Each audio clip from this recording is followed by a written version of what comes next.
What pushes a woman who builds empires, a titan of industry whose whisper can send shockwaves through Wall Street, to shatter in the opulent grandeur of New York's most exclusive restaurant? It isn't a hostile takeover or a market collapse. It is a piece of jewelry, a complex celestial locket of tarnished silver and sapphire, worn by a young waitress trying to keep her head above water. This is not merely a tale of the chasm between the 1% and the rest of the world. It is a story of a promise broken 30 years ago, a betrayal so profound it rewrote a family's history, and a single intricate object that holds the power to mend a legacy or obliterate it for good. This is the story of Genevieve Sterling, and the waitress who held the key, not just to a fortune, but to a truth buried under decades of grief and lies. Genevieve Sterling, at 83, was a monument of controlled elegance and ruthless precision. She commanded Sterling Industries, a global behemoth of technology and finance, with the same unyielding fortitude she had at 50. Her existence was a curated tapestry of boardrooms that smelled of lemon polish and ambition, Gulfstream jets sanitized to surgical standards, and hushed negotiations with men who controlled the destinies of nations. But once a year, on the frigid anniversary of the day her world had fractured, she would break protocol. She would dine alone at Aurelia, a restaurant so exclusive its phone number was an unlisted secret whispered among the city's elite. It wasn't the Michelin-starred cuisine she came for, though it was flawless. It was a pilgrimage to a ghost. This was the place where she and her late husband, Arthur, had celebrated the patent that launched their empire. Back then, they were two brilliant minds fueled by coffee and a shared dream in a dusty workshop. Now the workshop was a sprawling corporate campus, and Arthur was a cherished memory, gone for 15 years. Aurelia was their temple, and sitting at their customary table overlooking the park, Genevieve allowed the crushing weight of her present to be replaced by the sharper, more immediate pain of her past. She ran a perfectly manicured finger around the rim of her crystal water goblet, her mind replaying Arthur's infectious laugh, the way he would diagram a new invention on a napkin. "May I offer you more water, madam?" Genevieve was pulled from her reverie. A young woman, no older than her mid-20s, stood beside the table, a silver pitcher in hand. She had a face defined by a quiet intelligence that seemed at odds with her exhaustion. Her dark hair was coiled in a neat but simple bun, and her black uniform, though immaculate, was subtly frayed at the cuffs. Genevieve, a woman who missed nothing, noted the faint tremor in the waitress's hand, the telltale sign of a double shift, the physical toll of a life lived on the knife's edge of solvency. "Yes, thank you," Genevieve murmured, her voice softer than any of her executives had ever heard it. As the waitress leaned forward, the soft, strategic lighting of Aurelia caught something resting against her collarbone. A glint of silver, a flash of deep blue. It was a necklace, tucked partially into the neckline of her uniform. It was no simple charm. It was an intricate, multi-layered disc of silver, like a miniature astrolabe, with tiny interlocking rings and a single cabochon sapphire at its heart, glowing like a distant star. Genevieve's breath seized in her chest. Her hand, adorned with the legendary sterling diamond, flew to her own throat, a reflexive gesture to a space that had been empty for 3 decades. It couldn't be. The design was too specific, the craftsmanship too unique. It was impossible. There was only one of its kind in the entire world. Arthur, a master of micromechanics and horology, had spent over a year crafting it himself. He called it the Celestial Heart. The necklace," Genevieve stammered, the words a raw, broken whisper. The opulent dining room around her began to blur, the gentle hum of conversation and the clink of silverware fading into a dull, roaring static in her ears. The waitress straightened up, a look of polite concern on her face. Her hand went to the locket, a protective, instinctual movement. "Oh, this. I'm so sorry. Is it against the dress code? I can put it away." "No," Genevieve breathed, her voice cracking under the weight of an emotion she hadn't allowed herself to feel in years. Her eyes, usually the sharp, analytical tools of a corporate predator, were suddenly clouded with a gathering storm. She leaned forward, her entire being focused on the object. She could see the unique patina of age on the silver, a tiny familiar scratch near the clasp that she herself had made, catching it on a desk corner. "Where did you get that?" The question was not a polite inquiry. It was a primal demand, stripped of all her legendary composure, raw with a desperation that startled them both. The waitress, whose name tag read Maya, looked taken aback, a flicker of fear in her intelligent eyes at the sudden, unnerving intensity of the elegant old woman. It, it was my mother's," Maya replied, her voice soft but steady. "She told me it was the only thing she had left of her family." "Your mother?" Genevieve's mind was a maelstrom. Clara, her brilliant, beautiful, lost daughter. The argument, the scent of rain on the night she left, the subsequent years of agonizing silence. It all came crashing down on her, with the force of a physical blow. Genevieve pushed herself to her feet, her movements jerky and uncoordinated. The impenetrable fortress she had built around her heart, fortified over decades of loss and ruthless success, was turning to dust. She reached a trembling hand across the table, not to take the necklace, but as if to beseech it, to plead with the ghost it represented. "Please," Genevieve whispered, and the sound was so fractured, so utterly broken, it seemed to suck the air from the space around them. "I must know. What was your mother's name?" Maya hesitated, her brow furrowed with genuine concern for the woman who was visibly disintegrating before her. "Ma'am, are you feeling all right? Should I call someone?" "Her name!" Genevieve's voice tore through the refined atmosphere of the restaurant, causing heads at nearby tables to turn. A single tear, hot and heavy, broke free and traced a devastating path through the fine powder on her cheek. Then another, and another. Genevieve Sterling, the queen of a global empire, stood in the center of Aurelia and began to weep, a silent, soul-shattering breakdown that convulsed her entire frame. Stunned, overwhelmed, and completely terrified, Maya could only whisper the name that had been both her comfort and her mystery her entire life. Her name was Clara, Clara Abbott. Abbott, the name of the man she ran away with, the artist. Genevieve's hand flew to her mouth, stifling a cry of pure, unadulterated agony. After 30 years of dead ends, of private detectives returning with empty hands, of nights spent staring into the hollow silence of her daughter's perfectly preserved room. Here was the answer. In the most exclusive restaurant in New York, hanging around the neck of an exhausted waitress, her granddaughter. The journey to Genevieve Sterling's palatial Fifth Avenue penthouse was a study in surreal silence. Maya, having been whisked away from her shift by a bewildered restaurant manager, acting on Genevieve's frantic instructions, sat on the edge of a cream leather seat in a custom Maybach. The car was so quiet, so insulated from the city, it felt like a moving vault. Beside her, Genevieve was a statue of contained sorrow, her eyes red-rimmed but now dry, fixed on the glittering cityscape as if she were seeing a foreign land. They ascended in a private elevator that opened directly into an apartment that was less a home and more a private museum. Sprawling rooms with impossibly high ceilings, walls adorned with works by Rothko and de Kooning, and windows that offered a god's-eye view of Central Park. A man in a discreet suit, Genevieve's head of security and chief of staff, Mr. Harrison, greeted them with a face of perfect, professional calm that barely masked his alarm at his employer's state. "Mrs. Sterling, is everything in order?" he asked, his voice a low baritone. "Everything has changed, Harrison," Genevieve said, her voice weighted with a lifetime of meaning. "Please see that we are not disturbed, and bring tea to the study, for two." The study was Arthur's domain, preserved exactly as he had left it 15 years ago.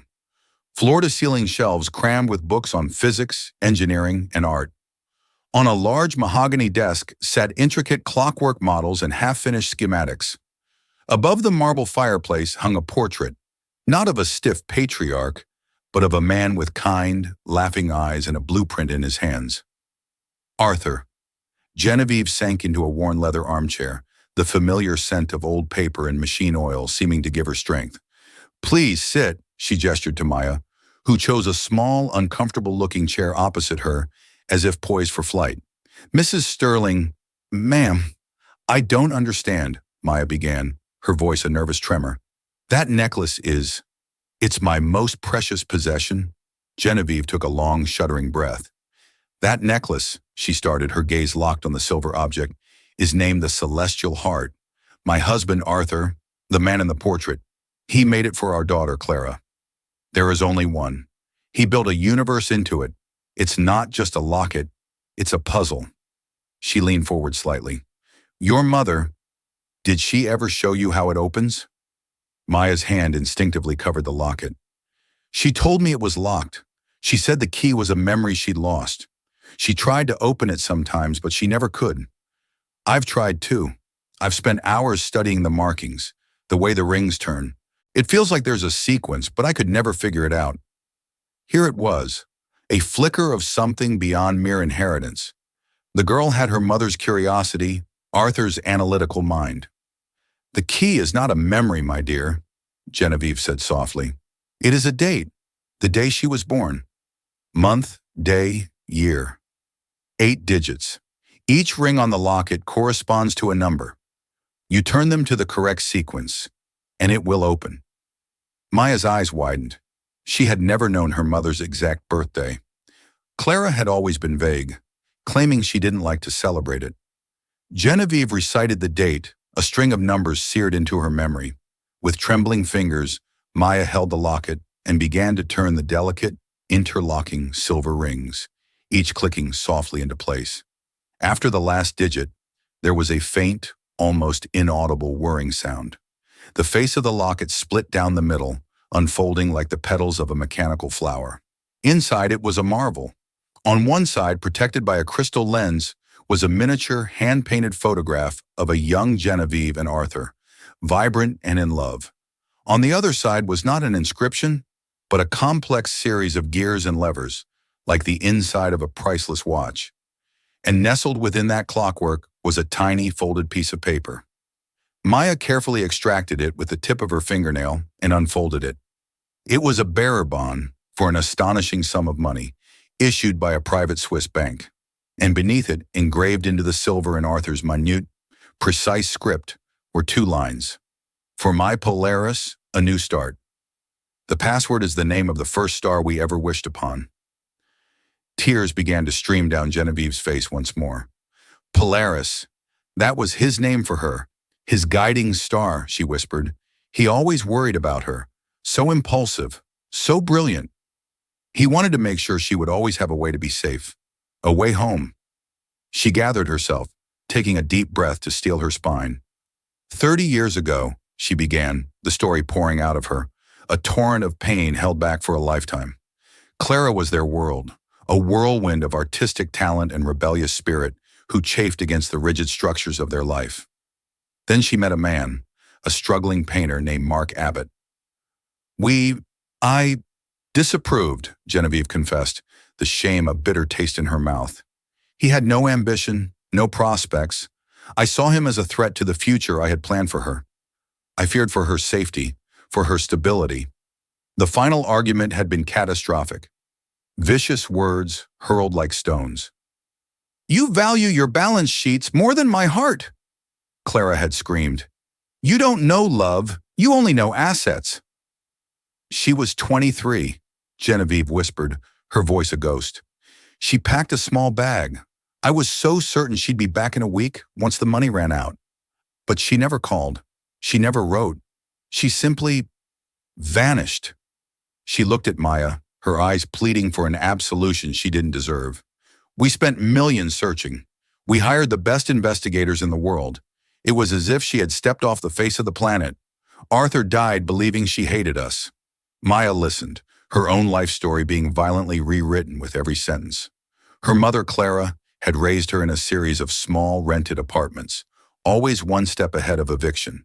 She had been a loving, fiercely protective, but deeply melancholic woman who worked as a freelance graphic designer, her talent constantly hampered by her lack of connections. She spoke of the past in hushed, vague terms. Maya's father, she'd said, had died in an accident before she was born. Her own parents, she claimed, had disowned her for her choice of husband. My mother told me her parents cut her off completely, Maya said softly. the lie she'd believed her entire life now crumbling around her. She said she tried to reach out, but they never wanted to see her again. After my father died, she said she was completely alone. The two women sat in the gilded silence, separated by a chasm of 30 years, bridged only by a mechanical locket in a universe of pain. In the span of a few hours, a waitress had found her history, and a billionaire had found that her lost child had lived and died in the shadows of the very city she ruled, leaving behind a granddaughter she never knew existed. "You have Arthur's hands," Genevieve said finally, a sad, tender smile touching her lips. "The same long, capable fingers." She leaned forward, her gaze intense. "Maya, do you have any children?" The question broke through Maya's shock. A genuine, unguarded warmth illuminated her face, chasing away the exhaustion. "Yes, I have a son. His name is Ethan. He's 5. A great-grandson." The words were a healing balm on Genevieve's scarred soul, a new, vibrant branch on a family tree she had thought was severed forever. "I must meet him," Genevieve said, her voice thick with unshed emotion. "Maya, I want to give you everything. Everything your mother was denied. Everything that is yours by right of blood." But before the weight of that offer could even settle, the study doors swung open with a dramatic flourish. A man in a flawlessly tailored suit stood in the doorway. He had Genevieve's sharp cheekbones but Arthur's cool, calculating eyes. Beside him, a woman dripped in jewels, her expression a mask of practiced disdain. It was Lawrence Sterling, Genevieve's nephew and the acting CEO of Sterling Industries, and his wife, Victoria. "Aunt Genevieve," Lawrence said, his voice a silken blade of suspicion as his eyes raked over Maya, taking in her simple uniform and stunned expression. "Harrison said you brought a guest home. An unusual one at that. To what do we owe the intrusion?" Lawrence and Victoria Sterling swept into the study like a pair of elegantly dressed predators. Lawrence, the son of Genevieve's late brother, had been groomed since childhood to be the heir apparent. He possessed Arthur's intelligence but none of his warmth, and Genevieve's ambition but none of her sentiment. He saw the world not as a place of wonder, but as a chessboard to be dominated. Victoria, his wife, was a creature of calculated social grace, her value tied to the perfection of her appearance and the ruthlessness of her ambition. Their eyes landed on Maya, and the judgment was instantaneous and absolute. They saw not a person, but a problem. They saw her inexpensive shoes on a priceless Aubusson rug, her server's uniform in a room that had hosted statesmen. Their gazes flickered to the open locket, then to Genevieve's tear-streaked face, and their expressions hardened from curiosity to alarm. "Genevieve, what is the meaning of this?" Lawrence demanded, his tone that of a CEO handling a security breach. "Who is this woman?" Victoria glided further into the room, her eyes narrowing as she processed the scene. "My goodness, you look utterly distressed, darling," she cooed, her voice like honey laced with arsenic. "Has this person been bothering you? Shall I have security escort her out?" Genevieve drew herself up, the formidable matriarch reasserting control. The moment of vulnerability was over. "Lawrence, Victoria, this is Maya. She is Clara's daughter." The declaration detonated in the silent room. Lawrence's face cycled through disbelief, then derision, before settling into a mask of cold, hard cynicism. Victoria let out a short, sharp laugh, like the crack of a whip. "Clara's daughter? Genevieve, you can't be serious," Lawrence scoffed. "Clara ran off 30 years ago without a trace. This is preposterous. Some sort of pathetic grift." "It is not a grift," Genevieve said, her voice dropping to a dangerously quiet level. "She is wearing the celestial heart, the locket Arthur made for Clara." Victoria drifted closer, affecting a show of examining the necklace. "A piece of jewelry, darling," she said with a dismissive wave of her hand. "That is hardly irrefutable proof.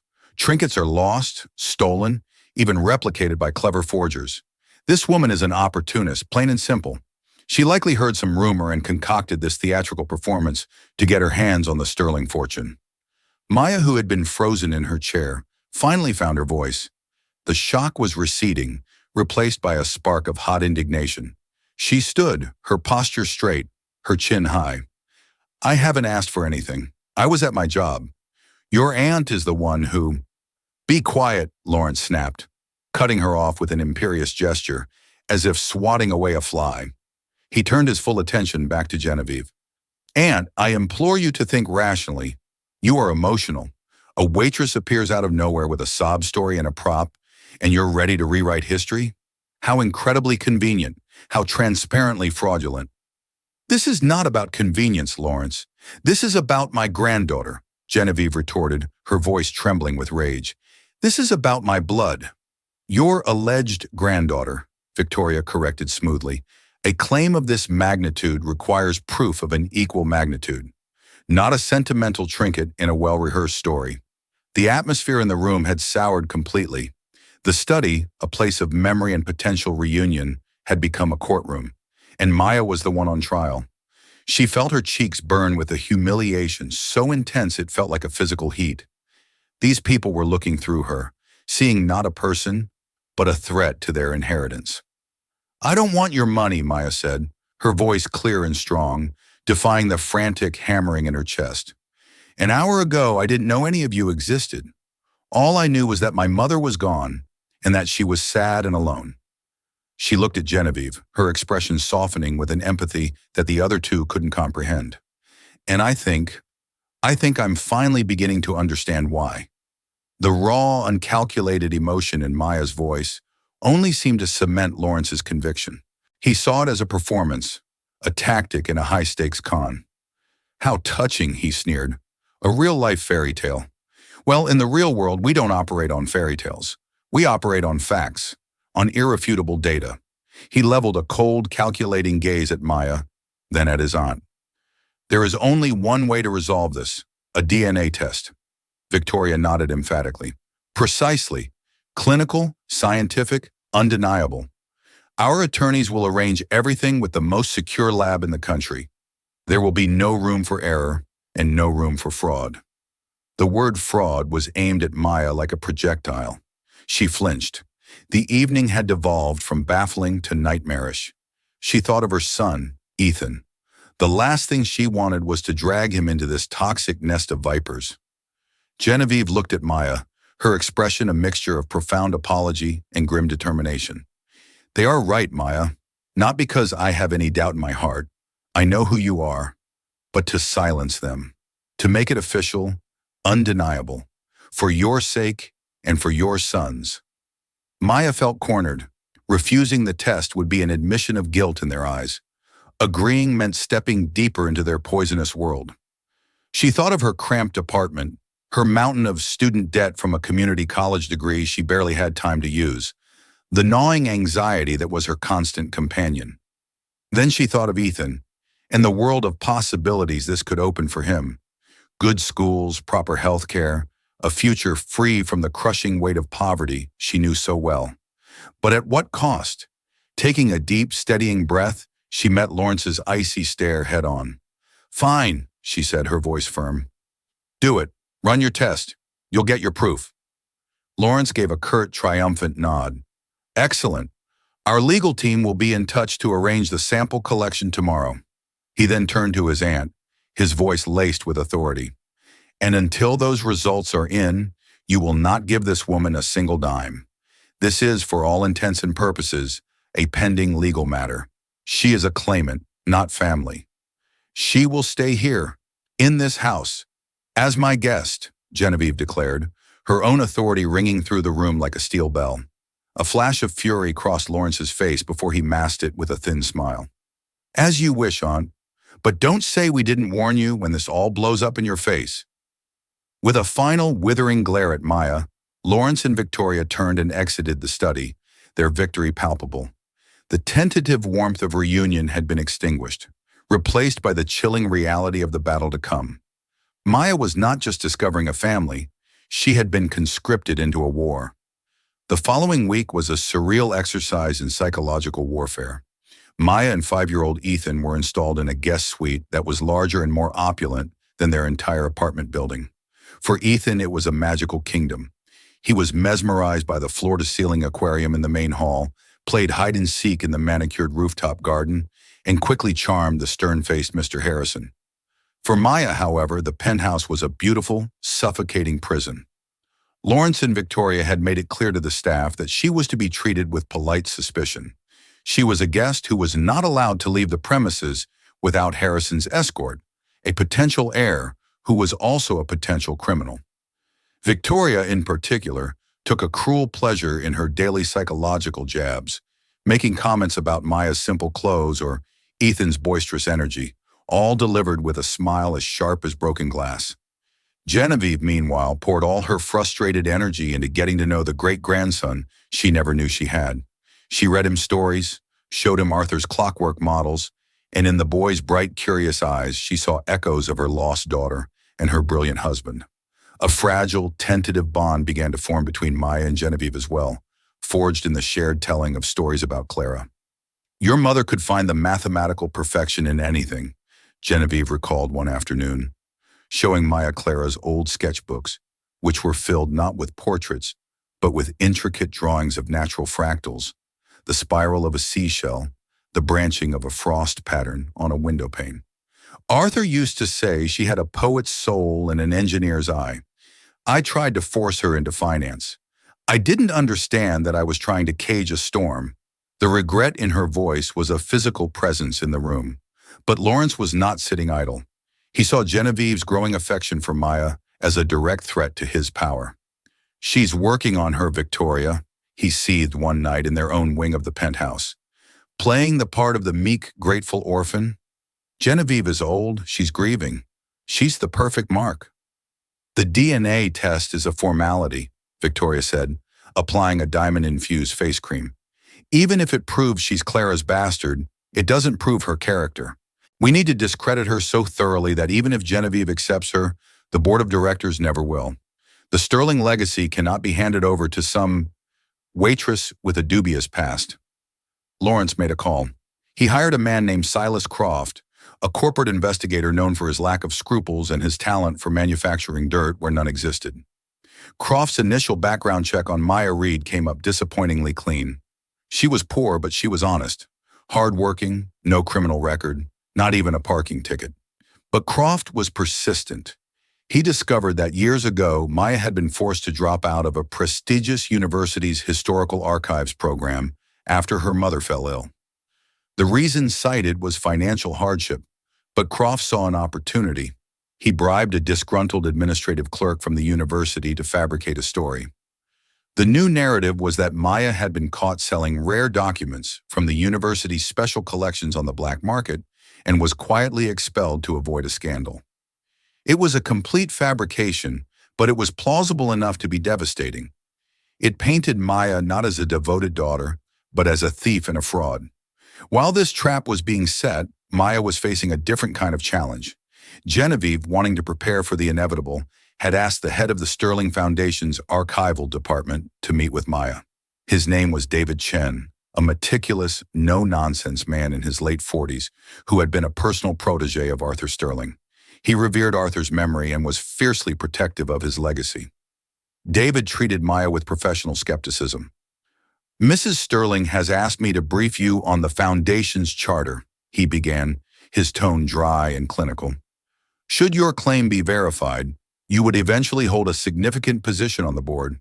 It is a responsibility that requires a deep understanding of finance, philanthropy, and, most importantly, discretion."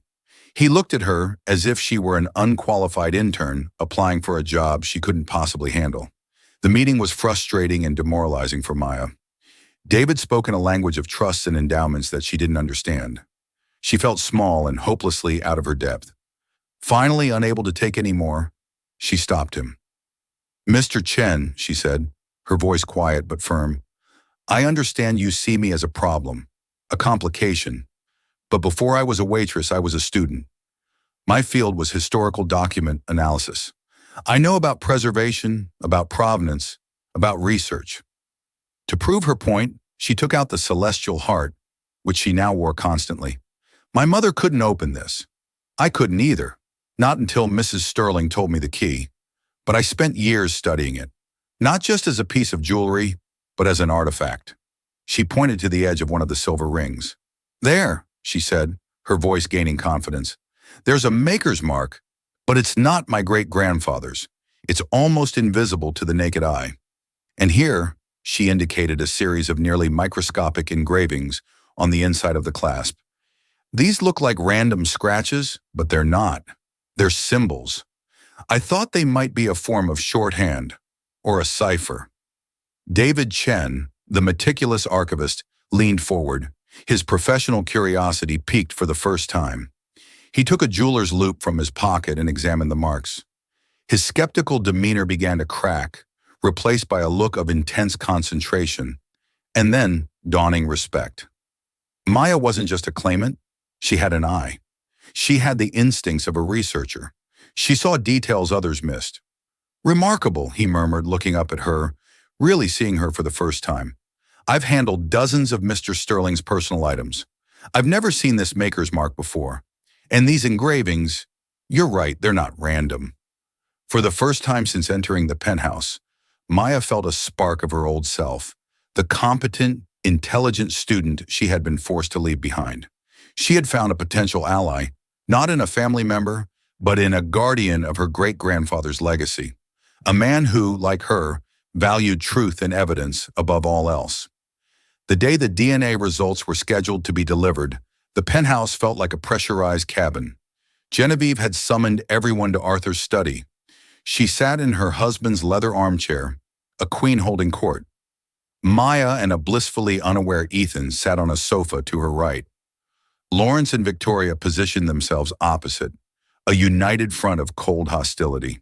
The family's chief legal counsel, a stoic man named Abernathy, arrived carrying a single sealed envelope. He cleared his throat, the sound unnaturally loud in the tense silence. "I have the certified results from the genetic testing facility," he announced, breaking the seal. He read the document, his face impassive. After a moment that stretched into an eternity, he looked directly at Genevieve. "The analysis confirms a 99.97% probability of a grandmaternal relationship between Genevieve Sterling and Maya Reed," he stated. "She is, without any scientific doubt, the daughter of the late Clara Sterling." A choked sob escaped Genevieve's lips. She reached for Maya's hand, her eyes shining with tears of pure, unadulterated joy. "I knew it," she whispered. "My girl, my granddaughter." Maya felt a tidal wave of relief and vindication. She hugged Ethan tightly, her own tears blurring her vision. But the moment was fleeting. "Well," Victoria said, her voice slicing through the emotion like ice, "that settles the matter of biology, but it does not settle the matter of character." She stood and placed a thick, leather-bound folder on the mahogany desk. "While we were all waiting for this touching confirmation, Lawrence and I felt it was our fiduciary duty to the Sterling Corporation to perform a thorough background check, to understand exactly who we might be welcoming into the fold." Genevieve's smile vanished. "Victoria, this is not the time." "On the contrary," Lawrence said, rising to stand beside his wife, "it is precisely the time, before you make a catastrophic error in judgment." He opened the folder. "We hired an investigator. What he found was illuminating. It seems our dear Maya has a history of dishonesty." He pulled out a document. "This is a sworn statement from a former registrar at the university Maya briefly attended. It seems she wasn't forced to drop out due to financial hardship. She was expelled for stealing and attempting to sell rare historical documents from the school's archives." The accusation was so monstrous, so far from the truth, that Maya could only stare in stunned silence. "That's a lie," she finally gasped, finding her voice and jumping to her feet. "I left to take care of my mother. She was sick." "A convenient story," Victoria purred, her eyes gleaming with triumph. "But this affidavit tells a different one. A story of a young woman with expensive tastes and a talent for deception. It seems a propensity for theft runs in her blood." The poison in her words was aimed directly at the memory of Clara. Genevieve flinched as if struck. She looked from Lawrence and Victoria's smug, triumphant faces to Maya's panicked, desperate one. A seed of doubt, tiny and venomous, was planted. She had been so blinded by hope, so desperate for this reunion. Had she been a fool? Her world was one of lies and betrayals. People had tried to defraud her for far less than the Sterling Empire. "Maya," Genevieve asked, and the faltering in her voice was the cruelest blow of all, Is any of this true? The question shattered Maya's heart into a million pieces. To have come this far, to have the truth of her blood confirmed, only to be disbelieved by the one person who mattered. Tears of hurt, fury, and utter despair streamed down her face. "You believe them?" she whispered, her voice choked with anguish. She looked at Genevieve's conflicted face and saw that the doubt was taking root. The joy was gone, replaced by suspicion. Lawrence and Victoria had won, but before Maya could completely shatter, a calm, authoritative voice cut through the tension. "The affidavit is a forgery." All heads turned. David Chen stood in the doorway of the study, which he had entered unnoticed. In his hand he held a tablet. "What is the meaning of this intrusion, Chen?" Lawrence snarled. "This is a private family matter." "On the contrary," David replied, walking calmly into the room.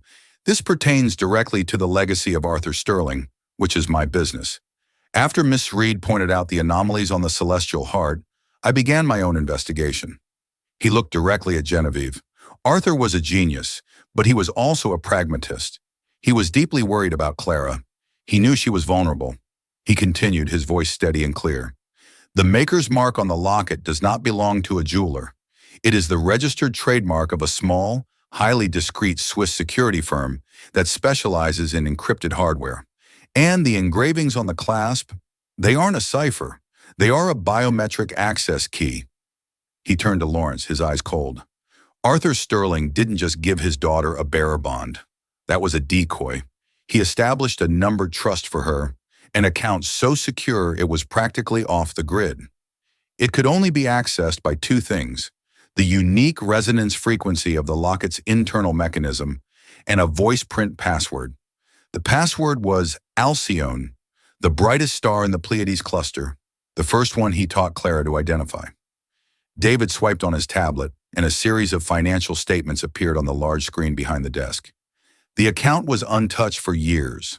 Then 30 years ago, 2 weeks after Clara disappeared, the voice password was changed, and over the next 3 decades, the account was systematically drained. Millions of dollars funneled through a series of offshore shell corporations. He paused, letting the weight of his words settle in the silent room. "It took some work, but we traced the ultimate beneficiary of those shell corporations." He looked directly at Lawrence, his voice dropping like the fall of a guillotine. "They all lead back to you." The air left the room. Lawrence's face went from crimson rage to a pasty, bloodless white. "It was you," Genevieve whispered, the realization dawning with horrific clarity. "Clara called here, didn't she? She tried to come home. She was a mess." Lawrence finally exploded, his composure shattering completely. "She called, yes, crying, hysterical. Her painter boyfriend had just died. She was pregnant and penniless. She was a liability. I was protecting this family, protecting you." "Protecting us?" Genevieve's voice rose to a terrifying roar, the sound of a lioness defending her young. "You turned my child away. You let her believe we had abandoned her. You let her die alone while you stole the money her father had left to protect her. You let us grieve for 30 years. The truth was finally out, uglier and more brutal than any lie. The confrontation wasn't about a waitress's character anymore. It was about a nephew's monstrous, decades-long betrayal. It was about theft, cruelty, and a secret that had festered at the heart of the Sterling family, poisoning everything it touched. In that moment, Maya was no longer the one on trial. Justice, 30 years delayed, had finally arrived. The fallout was not a storm, it was a nuclear winter. Genevieve Sterling, galvanized by a rage so pure and cold it was terrifying to behold, acted with surgical precision. Lawrence and Victoria were not merely asked to leave, they were expelled. Security escorted them from the building with nothing but the clothes on their backs. Mr. Abernathy was instructed to begin legal proceedings immediately, not just to formally disinherit Lawrence, but to pursue criminal charges for fraud and embezzlement. The empire Lawrence had spent his life scheming to control was wrested from his grasp in a single, brutal afternoon. The days that followed were not filled with celebration, but with a profound and heavy quiet. The truth had been liberating, but it had also laid bare the depth of the family's wounds. Genevieve seemed to age a decade overnight. the weight of her son's betrayal and her daughter's tragic, lonely end settling deep into her bones. It was Maya who bridged the silence. One evening she found Genevieve in the study, staring blankly at Arthur's portrait. Maya didn't say a word. She simply sat with her, and for the first time she began to talk about her mother, not the myth of Clara Sterling, but the woman she knew. She talked about Clara's fierce, protective love, her quiet sadness, her quirky sense of humor, the way she would hum off-key while she worked. She painted a picture of a life that was difficult and impoverished, but not without moments of joy and beauty. "She would have been so proud of you," Genevieve said, her voice thick with tears. "You have her strength, but you have Arthur's resolve. It is a formidable combination." This marked the true beginning of their healing. The process was slow and deliberate. It was not about Maya learning to be a billionaire. It was about two strangers learning to be a family. Genevieve officially named Maya as her sole heir and successor, but she insisted that the transition be a gradual one. "This world, it can be a viper's nest," Genevieve told her. "You cannot learn to navigate it overnight. I will teach you. Arthur's legacy deserves a steward, not just an owner." David Chen became an indispensable part of this new chapter. His initial skepticism had transformed into a fierce, protective loyalty. He became Maya's mentor, spending hours each day walking her through the complexities of the Sterling Foundation, the intricacies of the corporate structure, and the weight of the responsibility she was inheriting. He was patient and methodical, treating her not as an heiress, but as a highly intelligent student with a steep learning curve. A deep professional respect grew between them, a partnership built on a shared reverence for Arthur's vision and a desire to see it flourish. Maya, in turn, began to carve out her own space within the Sterling Empire. She had no interest in hostile takeovers or market speculation. Instead, she was drawn to the foundation. With David's guidance, she began to review the archives, rediscovering her passion for history. She found letters and journals from Arthur that spoke of his dreams not just for technology, but for society. 6 months after the revelation, Maya presented a proposal to Genevieve and the Foundation's board. She wanted to establish a new wing of the Foundation, the Clara Sterling Abbott Initiative. Its purpose would be to provide grants and support for single parents pursuing higher education and careers in the arts and sciences, a lifeline her mother never had. Genevieve listened to the presentation, her eyes filled with a pride so profound it was painful. In Maya, she saw not only her daughter's compassionate spirit, but also Arthur's practical genius for building something meaningful and lasting. The initiative was approved unanimously. Life in the penthouse transformed. The sterile, museum-like silence was replaced by the sounds of Ethan's laughter echoing down the halls. Maya enrolled in courses at Columbia to finish the degree she had abandoned years ago, bringing her textbooks to the study to work alongside Genevieve. The formidable titan of industry found a new, softer purpose in being a grandmother and great-grandmother, teaching Ethan chess and telling him stories about the brilliant inventor who had built clockwork marvels. One evening, a year after that fateful night at Aurelia, Genevieve found Maya standing by the vast windows overlooking the park, the celestial heart resting against her collarbone. "Your great-grandfather made that to ensure his daughter would always have a path home," Genevieve said softly, coming to stand beside her. "She never found her way back, but you did." She gently touched the locket. "The past does not define us, Maya, but we must honor it. What Lawrence did, what I failed to do, those things happened, but the future is a story that is not yet written. And for the first time in a very long time, I am looking forward to reading the next chapter." Maya reached up and her fingers closed over Genevieve's on the locket. Its cool metal was a comforting weight, a tangible link to a history she now understood. It was no longer a symbol of loss, but a beacon of resilience. The inheritance wasn't the fortune or the penthouse or the power. It was the second chance. It was the family, forged in fire and grief, that had finally found its way back to each other, guided by the unwavering light of a distant sapphire star.